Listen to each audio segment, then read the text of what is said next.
This is a Fleet Success Show, dedicated to helping you and your fleet succeed using the experience of fleet professionals and Hall of Fame fleet legends. The show that explores how the pillars of stakeholder satisfaction, intentional culture, resource efficiency, and risk management all combine to lead your fleet to success. We're glad you're here. Now, let's get into the show. Hey, welcome back for another episode of the Fleet Success Show. I'm your host, Josh Turley. Nice to meet you and be back. Good to have you back. Joining with Marc Canton. Hey, everybody. So a little intro for those who are new to the show. Josh Turley, the CEO of RTA, the Fleet Success Company. And we have a fleet management information system. We're a software company for fleet management. I've been around since 1979. Wow. Right? So pretty cool. Been forever. It's way older than I am, by about 6 years. And I've been running the company. I've been part of the company for 20 years and just helping fleet succeed through various roles, but been the CEO for the last 10. So third generation, American made. Yep, it's pretty awesome. Yeah, it's awesome to be a part of. Yeah. So, and we're doing things like you can feel it. We're moving in the market for sure. Yeah, and I'm Marc Canton. Most of you know me. I've been in fleet for not quite, but approaching 30 years. Ran a fleet up at Fordham University in New York City for 20 years or so, and then went into consulting. And a few years back, I'm very, very grateful to have landed here. Very passionate about trying to build the world's best fleet software. I'd say we're succeeding. I think so. We're in the right direction. We never really talk about ourselves very much on this show, but shameless plug. Once in a while, let's try. So one of the things that, for listeners that know me, they know I'm really passionate about leadership, culture, things of that nature. And there was an interesting topic that came up. Two fleet managers I've recently talked to are facing the same challenge. And in my mind, this is the perfect topic that intersects all of our areas, all of our core pillars, right? So as we talk about leadership, we talk about culture, we talk about resource efficiency and risk management. How do we build those things, right? So the problem that they're facing is both of these, they're public entities. So they're city of, county of. Okay. Both these cases are cities. Okay. And they're facing a massive budget shortfall, right? Okay. I think one needed to cut something like $2 million from their budget. The other Wow. one was, I want to say it might have been $3 million. Okay. So I have to go back and look at the email. But essentially, it's a significant portion of their budget. Okay. So your point is this $2 million cut is not from a $35 million, right? It's from $4 million or $5 million kind of a organization, or is it from $100 million? Be from a bigger, I would say it's probably middle size. It's middle like size. Maybe about a 10% or Cool. 5% cut. Okay. Still really difficult. Big, yes. Right. Big enough that it's going to hurt. Yeah. It's not like a 1% haircut. You're going to feel that thing. pain. Yeah. Right. So I get a call, right, and we're talking through it. And the question that I had for you today is, what do you do in that situation? How do you handle it? And I wanted to kind of step in as first before you do anything, because we've got a lot of tactics, right? We tactics to help you. Like we talked to Steve, we talked to Tony, and a lot of those guys. Like we have tactics to help you through this problem. From what do you do as a fleet manager? What are the ways and the methods that you're actually going to use to save things? Right. Before we get into that, I want to talk about how you show up as a leader in this situation, right? When you're dealing with a budget deficit, there are only two ways out of a budget deficit. I think I know where you're going here. It's very simple, right? And it's the same problem with any corporate company. We face this, is you have two ways to get out. You can either cut expenses or you can raise revenue, right? And if you cut expenses, you have to recognize that means cutting service. Right. Right. Like something has to change. Correct. Beyond what you're doing as status quo. Right. So from a public entity standpoint, raise revenue. How do you raise revenue? Taxes and fees. That's it. Right. So you either have to do more sales taxes, more property taxes, more something, right? But you got to raise taxes on constituents. Politically, suicide. Nobody likes seeing you raise taxes, and they're not going to go for it. City council is going to kick against it, right? Like, so lots of issues there. Right. Then you have then we've got to cut expenses, right, knowing that cutting expenses means indirectly that you're cutting services, right? You can cut your technicians, you can cut replacements, you can cut whatever, but it's all going to have an impact on the service you deliver. It will. Right. So in both of these are growing cities. Mm-hmm. They're both, that's interesting. Why are we cutting budgets in growing cities? Oh, that was my first question. Okay. So that was my first question is, wait a minute, we're growing. Where's the revenue? Right. Like, and so that was the issue too, is that in both these cases, the fleets are actually expanding and they're talking about cutting technicians. Wow. I says, well, that's going the wrong direction. Yeah. And so my suggestion was like, we got to find out where's the revenue. We have new residents coming in, population's growing, there's more demands on the government. Absolutely. Then why aren't we seeing the revenues from either property taxes or sales taxes or whatever your revenue stream is, right? Because every jurisdiction is a little bit different in how they collect revenue. Like here in Arizona, most of it's driven by sales tax. Right. And then there's some property taxes for things like schools and things like that, right? But most of the revenue for the local governments is coming from sales tax. Okay. So if the revenue is not there, then is there a massive economic slowdown? Right. What's going on? But if your city is growing, then that should not be the case. Right. So you have a dilemma. It's like, well, we need to expand our service offerings, but we have less money to do it. Okay. Well, that's going to put you in a really rock and a hard place. Yeah. I feel like Gumby. Remember that character? Uh-huh. Yeah. Right. Like just squish, and you got to squish through the mold into the clay. Okay. So that's the first question is like, where's the revenue? And if nobody wants to raise taxes and your city's not growing, and in this case, it was, well, it's not growing yet, right? Like the revenue, whatever we collect this year, it's going to show up on next year's budget, sure. Right? Because you're planning a year in arrears. Okay. So now let's talk about the other side of it. How do we cut expenses? We're going to talk about that. But the one thing I want to say to every fleet manager is if you're approached with this situation, the one thing you cannot do is say no. And because it's going to be your first reaction, right? Is there's no way we can do this. Right. There's no way that we can continue the level of service. Essentially, there's no way for us to maintain the status quo. Right. And you're right. There is no way for you to maintain the status quo. Accept that. One of the things that I always like to tell people, and it's kind of a funny application in this case, right? But you can be right or you can be married. Right? And so I say that you can be right or you can be married. And, there's going to be cases where you're absolutely right. There's not any way for you to cut that money from the budget. Right. It doesn't make a difference. Doesn't help you. So the approach that I want everybody to take in this situation is one of an advisor, right?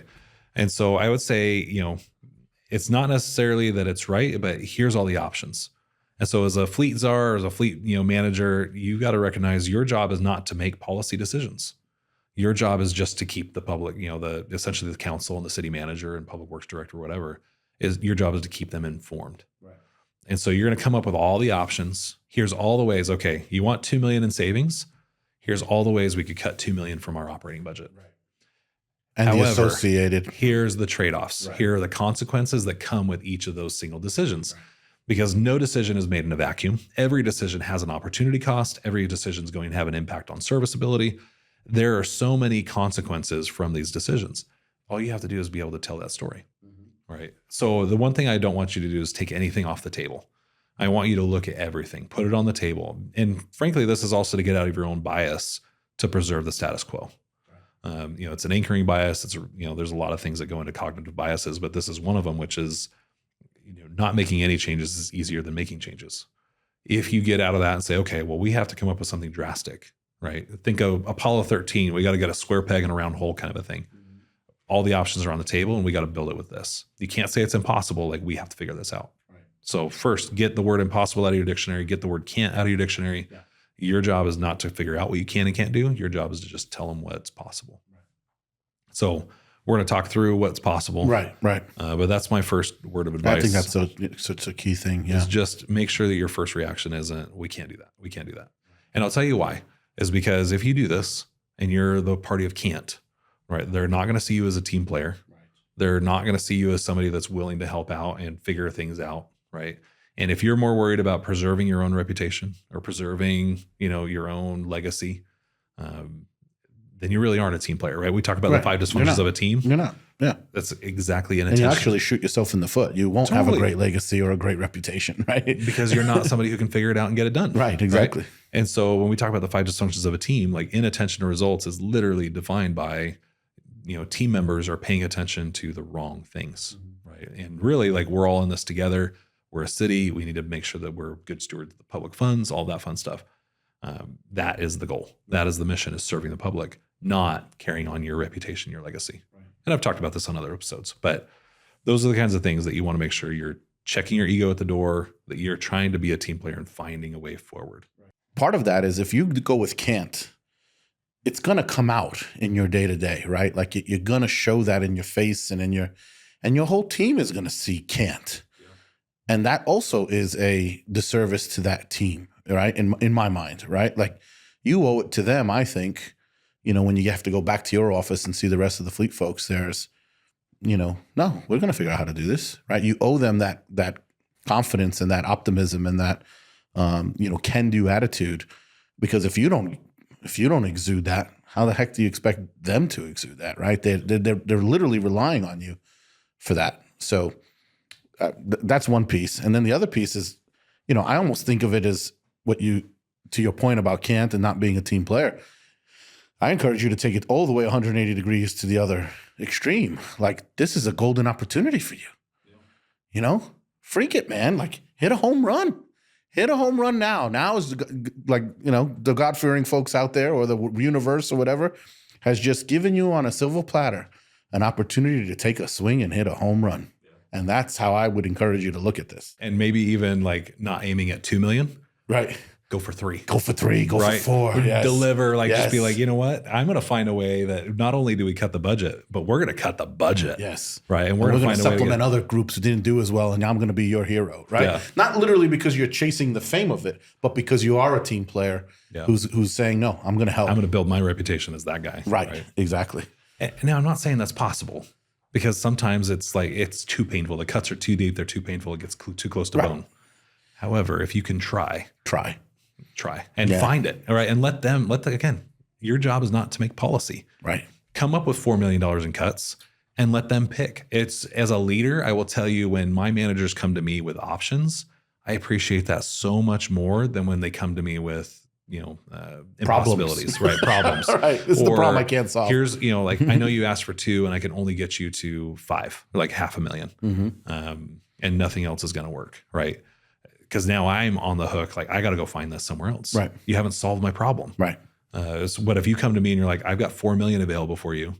Now I can go through and be like, okay, let's try this. Let's do this. Let's do this. And then I know I've got options if I have to come back to it, but I don't want to okay, I see how painful this is going to be and I'm not going to go there yet. Right. But I've got options. Mm-hmm. If I need to go a little nuclear, if I need to amputate a leg, I'm ready to amputate a leg when I've exhausted all my other problems. Right.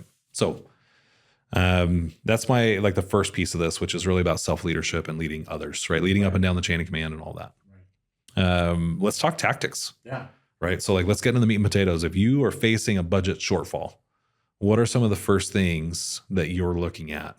And I should clarify, are we talking about CapEx, OpEx? Mm-hmm. A lot of finance departments blend them together. Correct. And so when you're facing 2 million, they don't care. Yeah. They just want 2 million. That's not a cash flow. I guess sometimes it's cash flow. Maybe that's a question you need to ask. Yeah. Are we talking about a cash budget? Or are we talking about an accrual budget? Right. Because that makes a huge difference when we're talking about CapEx and OpEx. Yeah. There's a lot of questions that I would want to ask if I was advising someone, because there's so many variables that I would like to know. So what I'll try to do is give some of those, and then also maybe under what, let's say, are common circumstances for fleets, maybe some of the tactics. Let's talk through that. I know replacement backlog is going to come up. Of course. It's one of my first ones. Yeah, exactly. Yeah. If you've been doing your replacement all along, great. You're gold. Yeah. You're ready to put on the cape. Yeah. Because you can weather a little bit of a storm. You're ready for the moment. You can take a gap year. Yes, you can. You'll be just fine. You'll be just fine. Exactly. However, if not, then let's talk. Yeah, exactly. A key question is, a lot of times leaders will come to you and they'll say, hey, I need 2 million, but the intent is 2 million this year. Yes. Right. We're going to have a shortfall. That's different than we need to cut 2 million out for the foreseeable future for the next 20 years kind of a thing. Yeah. That's going to change some of your tactics. So you need to ask that clarifying question. Yes, exactly. How long do you need this 2 million? Correct. One of the best options that, frankly, on the municipal side, there seems to be hesitancy and resistance around, that is out there waiting for virtually every fleet to do, is use debt financing. Yeah. Okay.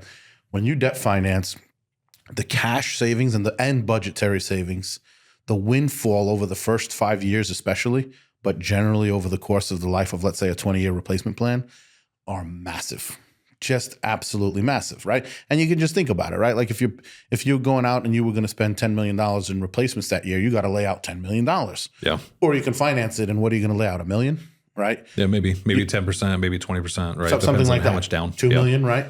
So you just saved $8 million, and just by going to debt financing in one shot, and In you one didn't year. even- yeah, in one Right. And right, now, mind you, that's not forever. And this is why you have to ask the question, because Correct. now you're going to have interest expense. correct, right, But the interest expense is usually going to be manageable as OPEX instead of CAPEX. correct. So, Yeah, and if you manage it properly, what we've learned is in most cases, compared to status quo, that additional interest cost doesn't cost you more than the savings you get from the discipline associated with replacing the vehicle in the life Exactly. of the term, Yes. right? So normally what you'll get is, yes, there'll be this massive windfall year one, or almost massive, very close to massive year two, and it will tick up. And somewhere around year 5 to year 10, you're essentially spending what you would have been spending if you were just doing cash outlays. right. Okay. So that's like a really simple go-to tactic and strategy that it's just amazing. Most fleets don't go to it, and it's just there waiting for them. If you're looking for fleet experts and former fleet managers sharing their best practices and advice, networking opportunities with hundreds of fleet professionals, and live, hands-on training sessions and workshops designed to help you take your fleet to the next level, then you need to register for RTA Connect 2025. It's the fleet event of the year. Join us September 22nd through 26th in Las Vegas and get the tips, tricks, and tools you need to help your fleet succeed. Visit www.rtafleet.com/connect to learn more. Yeah. And sometimes it's, it depends on how your city and your government do debt structure approvals, things like that. Like I know if you're a school district, you obviously have to, in order to get a approval for debt, you sell bonds, right? And what the federals would sell T-bills, things like that. And so in order to get the debt limit raised, you might have approval processes that block that. However, most won't have that obstacle. You can go out and do debt financing, and it's a cash management practice. Exactly. That's all it is. And banks are dying to lend to government entities like municipalities because they know they're going to pay. And they don't go bankrupt. It's as good as, it's like a really good investment for them. So, and they develop a relationship to the community. They're dying to give you money. So when you do get an entity that's willing, we find that they do great. But for whatever reason, many municipalities are not. So the reason that that's probably the first thing you want to look at is because, to your point about the trade-off, that's going to minimize your trade-off. You're getting the cash and the budgetary savings you need. You're still replacing your assets, and you're mostly unaffected. Other than you need to start, and you've bought yourself some time. So the impact is I need to start preparing for a couple of years down the road when we start to see that level out. And to your point, right? What are we going to do then, right? So it's a really, really good opportunity that, frankly, most folks don't even consider. And you can model it out so that you know exactly what your spend is going to be. So that's something we've come in a lot over the years. You mentioned Steve and Tony. I mean, we've done this exact thing in this exact scenario for many a municipality. And you can just see people show this change in the room because it's like, if I had one massive justification on the ROI of consulting, this would be it. Right. And it seems so counterintuitive because it's like, no, we're trying to save money, not spend money. Right. And so the first thing that people usually struggle with is like, they don't want to bring in outside help to come up with these ideas. Correct. And so I will tell you is just, if you hire a consultant, like, yes, there's going to be some cash outlay, but what do we typically talk for those? It's somewhere between 30, 50. I've never seen them go crazy. Yeah. The biggest multi-year projects are in the six figures, right? Like, it's multi-year projects, right. not, but when you talk about, okay, but you got to try justifying $2 million, but now you don't have to come up with it on your own. And you know what? If the consultants recommended it, you're not the bad guy. Yeah, exactly. So there's this element of,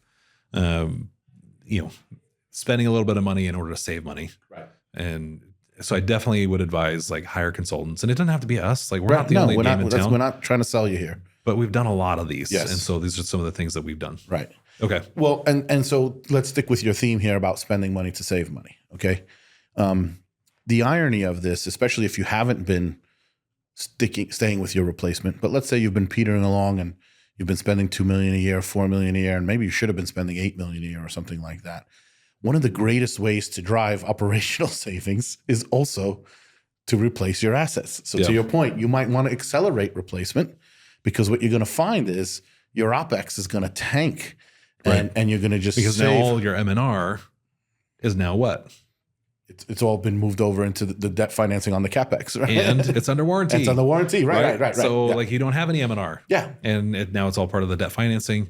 And I know you're going to go another direction, which is what if you don't do debt financing? What else is on the table for getting your replacement backlog under control? Well, you could obviously, there's debt financing, there's leasing. You can use a reserve fund, which is, fairly common in the government area. And unfortunately, in situations like this, though, that's like they look to that reserve fund, right? So oftentimes that's what happens is it gets raided, and that's why fleet managers are very uncomfortable around around talking around reserve funds in situations like that. But those are kind of the big ones, right? So the debt financing and the leasing. Folks often ask me, well, which do you like better, and what do you do, and why do you? Again, you first off, you should model it out. Yep. Generally speaking, leasing is going to cost you more than direct debt financing. But what you get with the leasing is the services that leasing company provides. So it's a matter of, do you need them or not, right? Do you need help ordering vehicles? Do you need help speccing vehicles, taking delivery? Well, then the leasing might be a worthwhile option for you. But otherwise, if you have all of those resources in-house, you might want to lean more on the financing side. So, that's a big piece of it. And we've had we've done studies where we'll go in and, we'll do like a cost allocation and a chargeback study for folks. And there's a port authority in the Northeast where we went in there, and the labor rates and just their cost of M&R was just through the roof, and they were asking for help. How can we get this under control? And the answer was, replace your assets. And they looked at us like, no, we're asking for help. How do we make a better maintenance in our program? Replace your assets. And it took several times and explanations and showing the model for it to kind of sink in. Your M&R problems are so massive, you're not going to fix them in the time frame that you would need to fix them to address, hey, I need to cut $2 million out next year, right? The answer was actually replace the assets, right? And if you don't want to have that kind of capital spend, no problem, go to the debt financing, and now you're not laying out so much cash. So I'm not advocating for necessarily cutting jobs and all that stuff when nobody wants to do that, but that's an area where you can certainly reduce the maintenance and repair burden quickly by taking that approach. Because your point, it's all under warranty. And let's be honest, even if it's not under warranty, the kind of stuff that you're running into at 5 years, let's say, is not the same stuff that you're running into at 15 years, right? What you'll find with this too is you'll need less vehicles. Because let's talk about that. Yeah. When your replacement pack is, through the roof and you're not paying attention to it, right? What happens to your fleet? Balloons. Number one metric in fleet is availability. Right? What happens to your availability when your replacement backlog is out of whack? It goes through the basement. Yep. Right. Yep. So my first question to these fleet managers, what's your availability rate like right right now? Great question. I didn't even ask about the replacement backlog. That's so I funny. asked, what's Good their for you. availability rate? Right. And he's like, well, it's, if we talk about sanitation, it's, sanitation's at 70% and our overall fleet's at, close to 95. Oh, good. But if we include sanitation, then it drops down to like 88. Okay. Like, okay. So we got a problem with sanitation trucks. Clearly. Yep. Right. Like that's probably where I'd spend some time with replacement backlog. Yeah. But like you asked that question because then the follow-on question is, okay, well, there's a way for us to save right here just because your availability rate is telling me that your spare ratio is through the roof. It's way too high. If you're in the 80s and the 70s for your availability rate, then that means you have too many vehicles and maybe you don't need to replace them. Right. You just need to cut them and get new vehicles, but don't replace them with as many. Right, exactly. You might be able to replace 2 vehicles with 1, essentially. Yeah. Use the proceeds from both, by the way, and and there you go, and you have that. And for those who are who haven't heard us said this before, you probably have, but just think about it in a very simplistic way. Imagine you buy a car, and 1 out of every 4 days you go to drive it to work, it's not there for you to use. Well, that's the equivalent of a 75% availability rate. Yep. So when you hear that number, if you think it sounds good, put it in that context. How would you feel if you couldn't use your car? If your own personal car was 75% available? Yeah, no bueno, right? So you need that to get the work done. Somewhere else, as Josh is saying, either you have an increased spare rate, or you're renting a bunch of commercial, or you're giving people overtime and they're using a second. Somewhere you're bleeding money. And by the way, that's not always going to appear in the fleet budget. So you got to think that through a little bit, right? If it Especially because the rentals, like, correct. because that'll show up on another budget. It might show up on that operations, or maybe they're outsourcing the work to somebody else. Right. So you got to think through that a little bit. You might need to partner up with some folks to say, hey, this is how we can show some savings, So that's another key tactic to think through, right? Where are my hidden costs? It's super important. Where are my hidden costs that maybe I can show that really do exist? And if I can do something about them, right, we can figure out how to make that work. But it's not, I'm actually not just cutting $2 million from my budget, but now I'm also cutting, $500,000 from this budget because of all these hidden costs that are somebody else's problem. Exactly. They're not thinking about and they don't even know about because they think it's my budget. Exactly. Right? It's like like you said, the hidden cost. It's the, we'll call it the pointing fingers cost, right? Which is that two people they think somebody else has it. Yes. And nobody's looking at it. Right. Exactly. And again, this is super common. We see this virtually every study we do. Okay. Yeah. So replacement backlog, going through it and looking at debt financing, leasing, we're looking at both debt financing or leasing. Right. They're both viable options when you're talking about cash flow management. Right. When you don't own the asset, when you do. When you do, right. But at the same time, there are reasons to do both. Yeah. So getting your replacement backlog will have a direct impact on your M&R. Yep. And that should decrease your OpEx. Right. Okay. What else do you look at? Well, and you mentioned availability and how it impacts the right size of your fleet. So right sizing is always an option. Cutting $2 million out, that'll kind of depend on the size of your fleet. That's right. The nature of those assets. Right. Is this a $20 million budget or is this a $200 million budget? Correct. Right. Yeah. But you should be able to expect, if you haven't done right sizing in, let's say, 5 years or more, you should be able to, again, if you got someone who knows what they're doing, like a good consultant or someone like that, I think it's reasonable to expect to, generally speaking, be able to cut about 5%. So again, if you're in a small fleet and you're asked to cut $2 million, that might not be the solution for you here. Right. But if you're in a large enough fleet, you can usually find 5% or more. I've seen as much as 20% in savings. And by the way, before you hear me as the Grim Reaper and it's like all about cutting out vehicles, not all the savings comes from removing vehicles. A lot of the savings comes from changing the vehicle to the appropriate type, right? You got so-and-so who's been in a 1-ton truck for the last 30 years. Well, why are we getting them another 1-ton truck? Because they've always had a 1-ton truck. Meanwhile, a Subaru Forester would do just fine for the job. We see that stuff constantly. And again, just the savings to be had both on that case, cap and OpEx are tremendous. So it doesn't always mean reduce vehicles, although frankly, you're going to find some opportunities to reduce vehicles, or maybe you're going to find some opportunities to utilize them differently. Is it a motor pool where I'm going to get more usage out of it because, this department's only using it on Friday and Saturdays and this department's using it on Monday and Tuesdays? If you dig into a true utilization management study, which would include right sizing, which would include looking at motor pools, looking at personally owned vehicles, and reimbursements around there. That's a major opportunity, by the way. You got vehicles sitting on the lot. Most municipal governments, by the way, in our experience, if you have about 6,000 miles a year in a municipal government, your utilization is pretty good. Think about that, right? Meanwhile, your POV, your personally owned vehicle reimbursements are thousands, hundreds of thousands, millions of dollars, and you got vehicles sitting there, right? Usually there's a case to be made for some policy around, hey, this is when we reimburse. If there wasn't one available, if there was some other set of special circumstances that make sense for you to take your personally owned vehicle and get reimbursement. But there are so many folks who you got a vehicle sitting there, it's burning money, it's burning CapEx and it's not getting used, and then someone else is getting reimbursed for a personally owned vehicle. So cleaning up your policies around, pools and personally owned vehicles and that sort of a thing, that there's usually quite a bit of savings to be found in that area as well, for sure.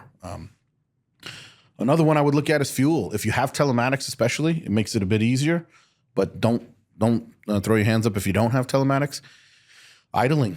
If you have not recently done an idling study, there is often a lot of money on the table in fuel, to cut, quite frankly, especially if you're in an area like us where it's super hot. Let's be honest. Like I've learned this in my 15 months I've been in the Phoenix area. Nobody turns off their car here to do anything. They go in the grocery store. They go in, like the car's always running. Yeah. Back when I was in the Northeast, that you'd see that in the winter. You know, like So there's something to be said around that, and you can make reasonable rules like, hey, 5-minute warm up or cool off, that's fine. But the amount of fuel, especially with some of these medium and heavy duty assets that are burning diesel, right? There's a lot of costs to be saved there. So it's definitely a sort of an angle that I would look at. So these are all kind of going to get you there. There's another piece. Again, some folks will have this skill in house, but it's a tactic that we will use, and it's kind of like I call it the Rosetta Stone of fleet. Okay. This sounds interesting, Mark. Tell me more. Execute an ABC cost analysis, right? Okay. Yep. Right. It's we've talked about it What's before. ABC stand for, Mark? Oh, I don't even know. Help me out. You probably know. Activity-based costing. There it is. Okay. Activity-based costing, which is exactly what it is. I feel like that was a pop quiz. So essentially what you're doing is it's a cost allocation methodology in which you look at where your team is spending time and you take all those indirect and where you can identify the hidden costs. Some costs are direct. Oh, I bought a part. I'm going to pass through that part. Yep. That's a pass-through cost, right? Some costs are direct. Oh, I needed paper towels for the shop. That's directly a shop cost.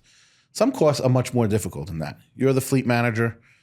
You help manage the shop a little bit. You help order vehicles. You're doing some asset management. We need to allocate that cost accordingly. So that's kind of the basics behind it. When you do that, there's so much that can come out of it. You can develop great chargeback rates. You can do benchmarking. But the insight that you can gain if you talk to any of our consultants or any of our fleet management analysts, when we're done with a study like that, I mean, I can tell you where every hole is in your system, and I can tell you what you do great and shine a light on every potential opportunity. I know where your data's bad. I know where your data's good.